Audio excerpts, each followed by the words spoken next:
Hey, good morning, everybody. Law and Legitimacy. It's Tuesday. We're back at it. I'm back in New Haven. Mike's anchoring things down in North Carolina. And I guess there have been some doings in the North Carolina courts recently. North Carolina still entertains a healthy, and I didn't realize this until talking to Mike last night, a healthy array of what I'll call interspousal torts. In other words, ways in which torts or in which spouses can hurt one another that are cognizable under the law.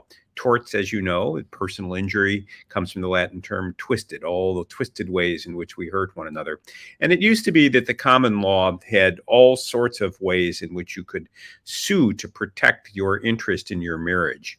If your neighbor is carrying on with your wife, you could sue your neighbor for alienation of affections. That's not a tort that exists in many jurisdictions anymore, but apparently it exists in North Carolina. And there's a new lawsuit that just made the press down there. And there's a related tort I never even heard of that Mike told me about called criminal conversation. So your wife's carrying on with the pool guy, right? You sue the pool guy for alienation of affections, and you hear her cooing to him over her cell phone. You can sue her for criminal conversation. Now you're thinking, why in the world would I do that? Why wouldn't I just get a divorce? You like the pool guy? All right. Here are the keys to the house. I'm out of here. I'm not going to stay where I'm not wanted, or more to the point, maybe you should leave. Maybe the two of you should go to the bottom of some pool somewhere. But that's what family courts are for. And so, when Mike raised the question, in North Carolina, Speaker of the House gets sued because, he's doing the achy breaky heart with somebody else's wife, thinking, why don't we have those torts anymore? And I think it raises an interesting discussion in my mind about marriage, about society, and about what we expect of one another. I think interspousal torts made sense when it was impossible or hard to get a divorce. It was one man, one woman for life. And divorce was the exception rather than a tolerated rule for one half of those married. And if things went bump in the marriage, society placed a tremendous emphasis on the stability of this institution. And the people playing around outside the marital bounds obviously were engaged, at least from an older society's standpoint, tortious or twisted behavior. Now in these permissive days of open marriage, I think people look at interspousal torts and say, hey, you want to play around? And that's your prerogative. Maybe you've got a problem in your marriage. Maybe you and your wife need to go to marital counseling. In some countries in biblical times, you got stoned for adultery. And I'm not talking about you went to the THC shop and bought some cannabis. They put a gas mask on you and just made you go away. Yeah, you got stoned to death. And so I find it interesting that North Carolina has retained these torts. Mike, are they often used? I mean, it was funny last night when Mike and I were chatting about this text wise. He said this was the one thing he paid attention to about family law was interspousal. Yeah, I had a family law class, and no disrespect to my family law professor, Professor Scott Sigmund. He is quite gifted in this stuff. I think he cut his teeth out in California, where marriage and community goes. And some of those things were, the bleeding edge of how things have evolved statutorily across the United States. So the class itself wasn't a bore. It was just this in particular stuck out, the marital torts and the assumptions, I think, the foundations of these torts that you were just referring to, Norm, that really made me think about, some sort of civil and in certain instances, criminal liability, criminal conversation, the one that you mentioned earlier. That does require carnal knowledge, right? So it's not as if, criminal conversation should not be taken literally, in other words. But for alienation of affection, I was just always floored that the law found an interest in preserving this intangible quality of love. And I think it helps to look at the elements of what an alienation of affection claim must plead. And here we go. So number one, a claimant And again, this is a claim that is brought against the paramour, we'll call it, right? This is a claim that a The husband invader. would Yeah. bring against the third party with whom his wife is having an alleged affair. And so the first thing you see there on the screen is that you and your spouse were in a valid marriage with genuine love and affection. And a valid marriage in North Carolina is pretty simple, right? It's one that is, certified. You went to the courthouse, you did all the proper credentialing and paperwork. And then the addition there of genuine love and affection is assumed based on the former, right? I guess, but they're all already, I mean, That's a baseline is what I'm saying for the subsequent elements here, because I'll get to, I think, where you're going, right? Number two, the love and affection between you and your spouse were destroyed and alienated. And what you are, I think, Norm, getting at is what the defense that this plaintiff's wife is going to assert, which is that the marriage was a nightmare. And I think that's a direct quote from her. The marriage was a nightmare. The only person that's abused me is my soon-to-be ex-husband, right?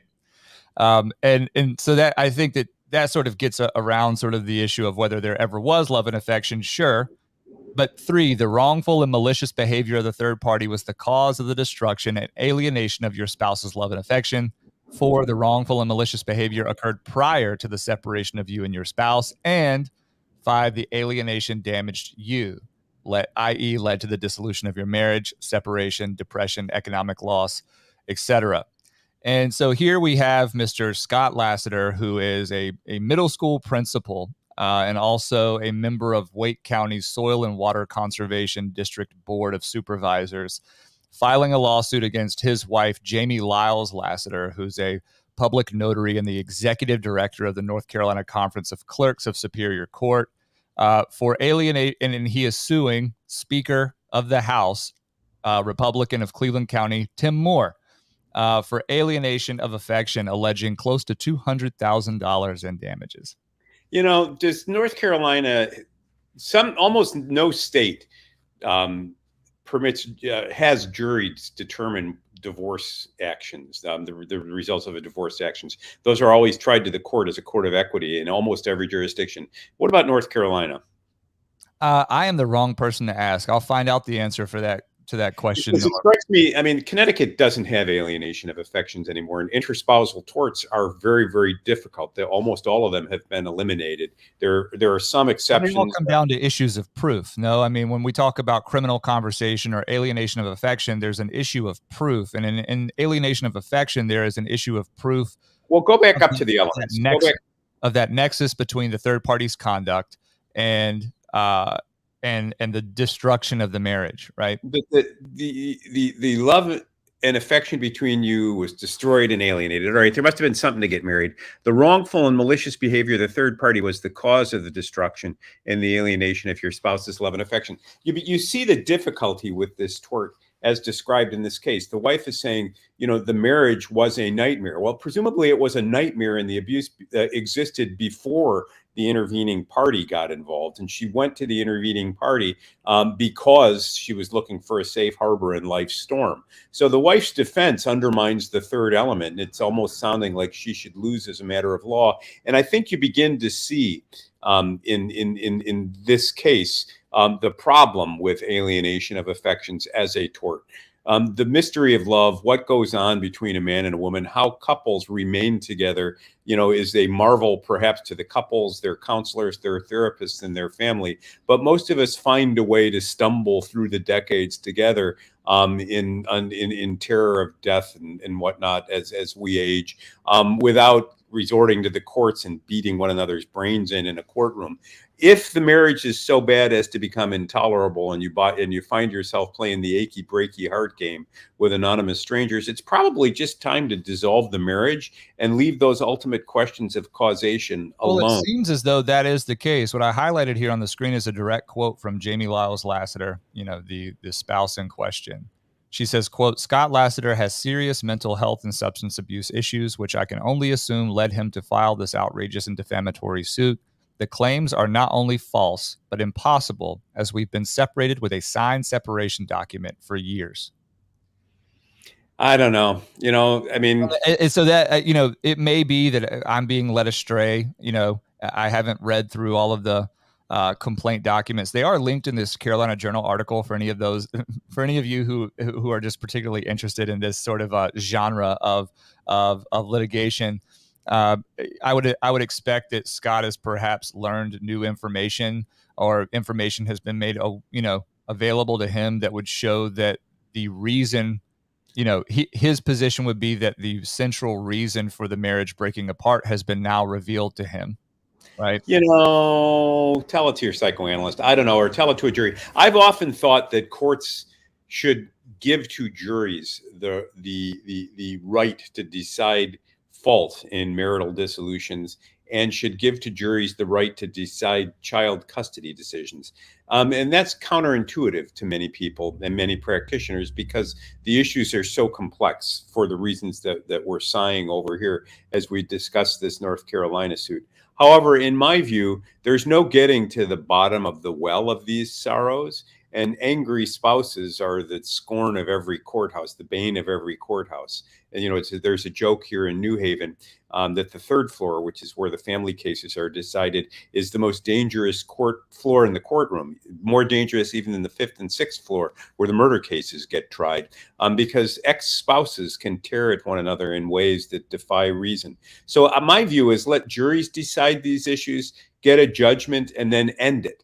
What the problem with courts of equity is that people can keep going back to modified decrees, to modified custodial arrangements, and the social cost of this is enormous. When I was in law school, Mike, I can't remember the law school professor, but she had us read science fiction in our family law course, and I thought, what is this? And I was insulted by it. Then I grew up and looked around me, and I thought, wow, the arrangements that people make between one another to find peace jointly in the face of life's difficulties does resemble science fiction. And now look at our time. We don't know what men and women are. We've got more genders than there are steak sauces in Heinz, and we've got courts overwhelmed with dissolution of obligations that people have undertaken with respect to one another. I don't know. Let's keep an eye on that. The marital. Well, look, this is how I'm going to punctuate this. Number one, we haven't even talked about the fact that perhaps the current Speaker of the House was an interloper in someone's marriage, right? So somehow that escaped this conversation. But more importantly, I think that, for any of the guys that are younger men that are listening to this, to me, this reeks of Speaker Tim Moore occupying a position that became within reach for Miss Lassiter, and that at the time that she and her husband got married, that her then husband, Mr. Scott Lassiter, was sufficient for her, or at least embodied some element of, the social ladder that she was altogether satisfied with, and represented what she thought she could expect from her station in life. If she is an ambitious young woman, as she says she is in this article, and she has been successful in climbing a social ladder of her own, it is no surprise that Mr. Lassiter is behaving like the sore loser that he most certainly is. And I say that without bringing the sanctity of marriage, as I view it, under the microscope. I simply think that that's a tale as old as time. I don't know. A different pun comes to mind for me.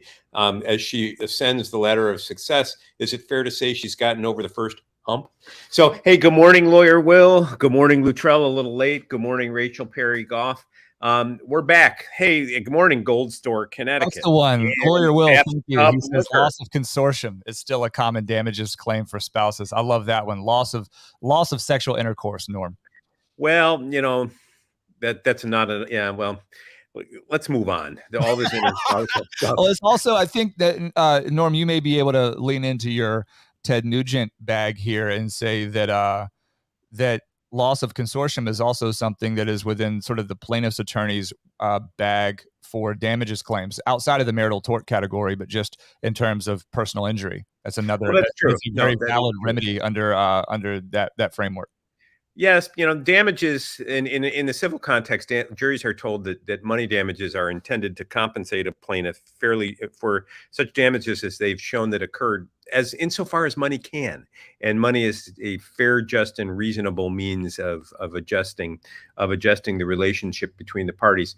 Maybe. I mean, I sometimes think that life is hard, and you take your lumps and move on, and reducing everything to $1 is unsatisfactory. On the other hand, that's all the courts can do. I've often given the argument in a civil case when I was the plaintiff. Look, here's what we want. We want our lives back. Turn back the hands of time. Turn back the date to the day before this happened, and we're going to be satisfied, and we'll leave. Just one joke to end it here. Lawyer Will says, I should have sought loss of consortium damages against some bad cologne I bought. Well, juries can't do that. All they can do is award money damages. Hey, let's move on. This is a grim topic, and somehow we've come to the end of it with an unsatisfactory resolution. We'll keep an eye on the case. What's going on with Amazon and this techno justice story, Mike? You sent me the link last night. I didn't get to it, but it looks horrible.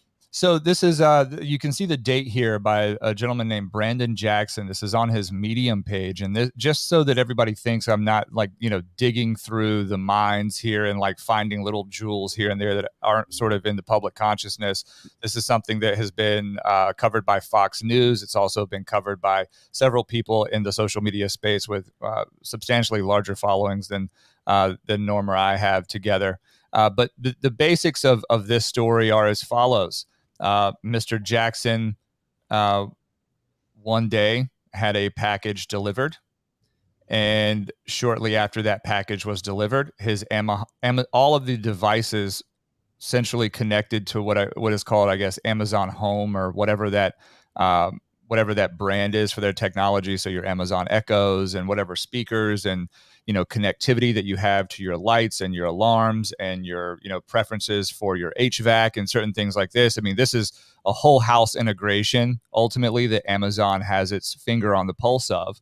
Smart house. Yes, a smart house, correct. And what ultimately happened is that without warning and without reason, Amazon shut off services to all of that. Now, fortunately for Mr. Jackson, he operated... Well, you'd say without reason. There was a reason Amazon did it. It wasn't a power outage. Well, without reason to him, right? And it wasn't a power outage, but his Alexa services stopped working, right? His smart house has stopped working. Stupid. Yeah. Yeah. So that's why I say every light in the house is off, right? Alexa, turn living room light on. Fuck off, right? So he didn't understand what happened, but here's the gist of what really did happen. The delivery driver, the Amazon delivery driver that dropped a package off at Brandon Jackson's home, alleged that he heard a racist remark come from the house. And then he reported that to the company. The company then made a summary decision to curtail and cancel or disconnect all services to that account holder's home. What really happened is that the delivery driver, what we think happened is that the delivery driver, because he had earbuds in, and Mr. Jackson has his whole house wired up with video and audio from several different angles, so he's able to corroborate what he's saying in this article, and he's also able to give that to Amazon for their own internal review. But when he sought to have everything turned back on, he was speaking with a representative, and the representative said, "Hey, you should have received an email." And he just kind of said, "Okay, well, I think I've got," and he finds the email. The email came from an Amazon executive. So at the same time as he thinks he's being scammed, because in what year are we in where you just get an email from an Amazon executive over an issue like this? He realizes that there was something that occurred on his property that nobody was even home to rebut. So there was nobody in his home at 6:05 p.m. on the day that the delivery driver dropped the package off. And according to that delivery driver, it was the doorbell system. It's not Ring doorbell. It's a different brand. He's sure to call that out in this article, but it does say something like, "May I help you?" or something like that. Anyway, he makes the inquiry. He finds that, they just summarily suspended all of his services, pending a review and da-da-da-da-da. And he had to provide all of this documentation and correspondence and video footage and audio to prove that that this was not the case, and that his property should not have been shut off from all the services that he pays for rightfully, right? At least not without some sort of what we would consider to be a quaint version of due process in this day and age. So that's the gist of the story. Everything has been restored but Amazon did not care to give him. Terrifying story. It's sort of like social utility scoring with teeth. If you're bad, if you've been a bad boy, well, okay, maybe you're not going to have access to a train ticket in China on a certain day, or maybe you'll pay a little more for a product. But if you're a really bad person, maybe we'll just cut you off altogether without any notice or an opportunity to be heard, and you'll be shut off from the digital pipeline. I think it's time for us to create a new term, and we'll call this digital swatting. Swatting. A friend of mine got swatted the other day.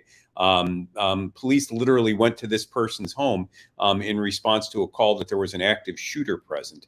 It was terrifying. This person's spouse had to go out onto the lawn and beg officers not to shoot their dog, who was barking as the officers stormed into the home. Nothing had occurred. Swatting is a crime. They have a pretty good idea who did that to them, and there was an arrest, and there'll be a prosecution. What's to prevent digital swatting? So in this Amazon case, the driver allegedly heard some racial remark. What if the driver didn't hear it at all? What if the driver didn't like the person? What if a company in the era of social justice warrioring, that I can't even say it, what in this brave new world of political correctness, if a company decides that in order to show its commitment to social justice, it's going to respond to every complaint, and that there'll be a prima facie, the complaint itself will be prima facie proof that the homeowner or the customer needs to rebut. I wouldn't have the ability to summon the digital resources to say, this is what happened at my home at 6:05 or at 7:00. Or more to the point, how many of you have been have iPhones, and you text message with somebody, and then you detach and you start talking to an individual, and you notice that your phone, the text message, is recording what you're saying. How many of those messages get sent and inadvertently and might contain content that'll get you in trouble with a right-minded person? Or in the alternative, how many of you have discussed with somebody a book or a topic, and you think you're having a discussion with them, and you start getting alerts in the mail, in the email, about that very topic and products? So the digital overlords are watching, and this is a scary tale about a person who was cut off for no reason. And this isn't the average user either. So Mr. Jackson is apparently, in a I guess a higher tier of tech users, and he does have everything running through a local server. So his explanation for the fallout, in terms of immediate fallout, was that he could just switch everything to Siri, the Apple equivalent, right, through the Apple Home stuff, and everything worked well. But that people who are not as independently networked as he is, just by virtue of, I guess his self-directed whatever, they're entirely vulnerable from this respect. I mean, just depending on how much people have tied into what Amazon has offered them. And this has long been my own personal issue with this entire sort of connectivity preoccupation that our culture seems to have. And maybe we can get into this a little bit with the Peter Thiel article, but it's like we are under this illusion that technology has done something that it most certainly has not. And I don't like the simple conveniences of being able to pre-program your lights to come on when you say a certain thing, or dim at a certain hour. All of these things are too trivial for me to give something like this access to everything that's going on in my home. I just think I'm too juvenile to want to live in that universe. Good morning, it's me again, Sai. He's got plenty to say. Policing free speech. I see. Who didn't see this coming?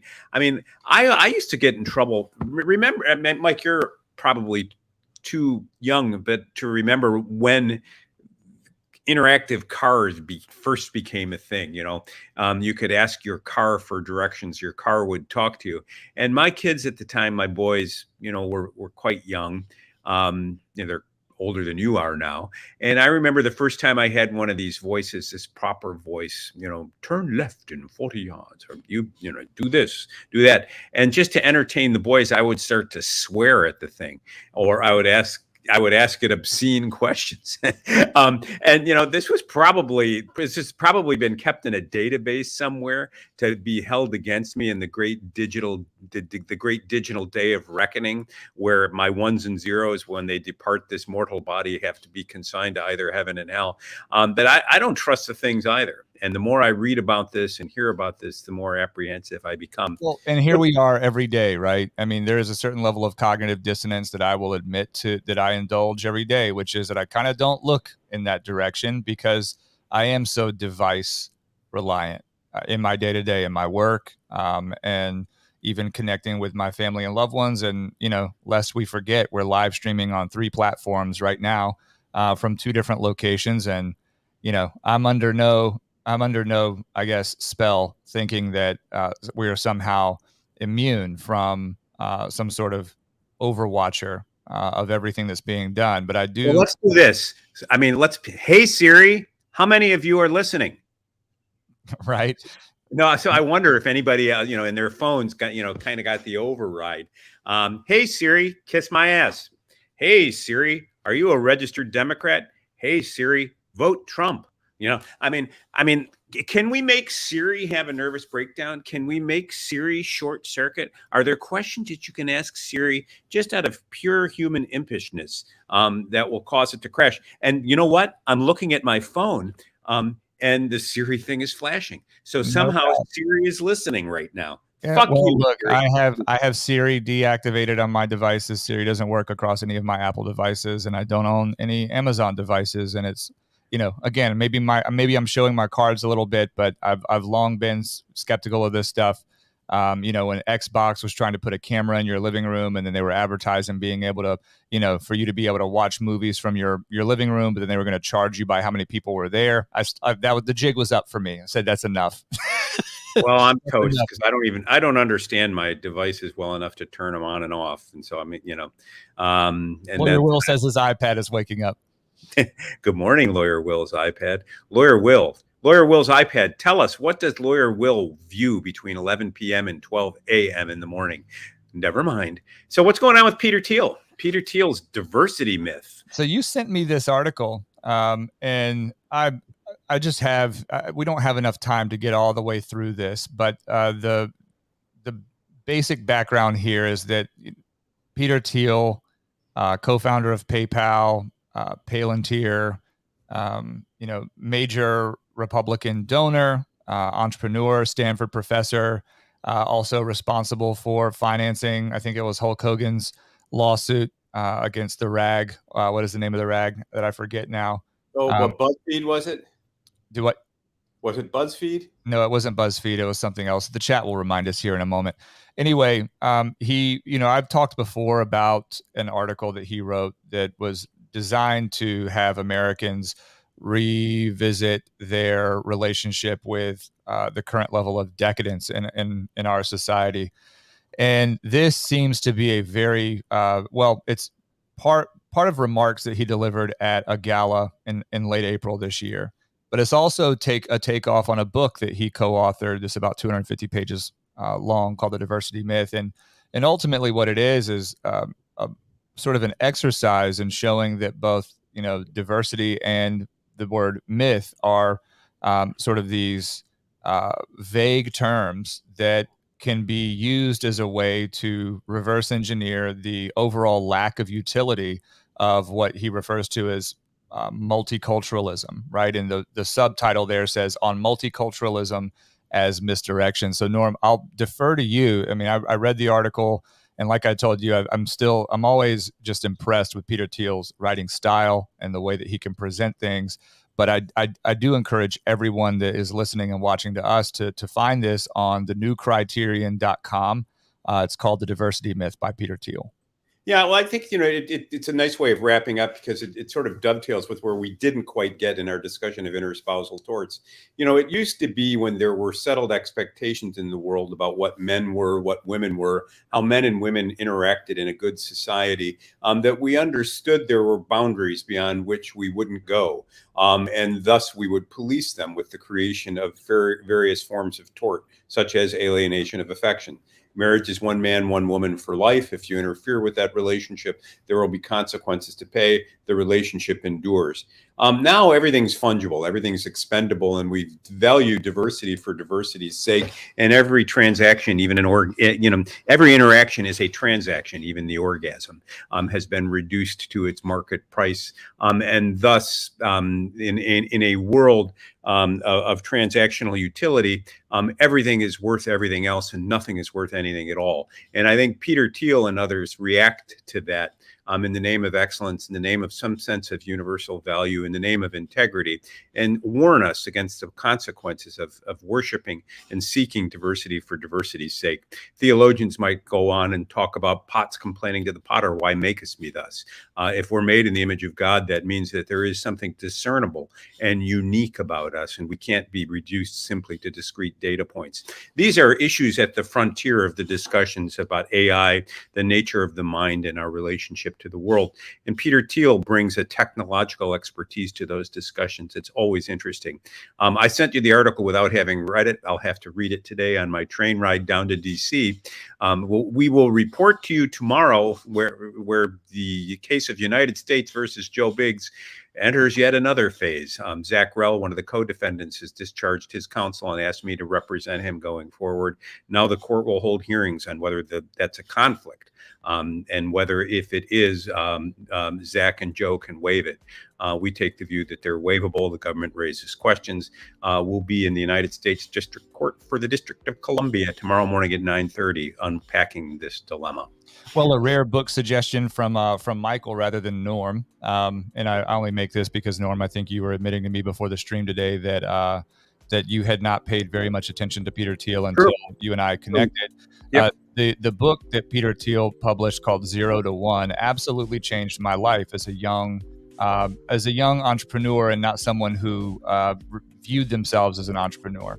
It's a book called, Notes on Startups, Entrepreneurship, and How to Build the Future. The concept is going from 0 to 1, meaning vertical integration, innovation in its essence.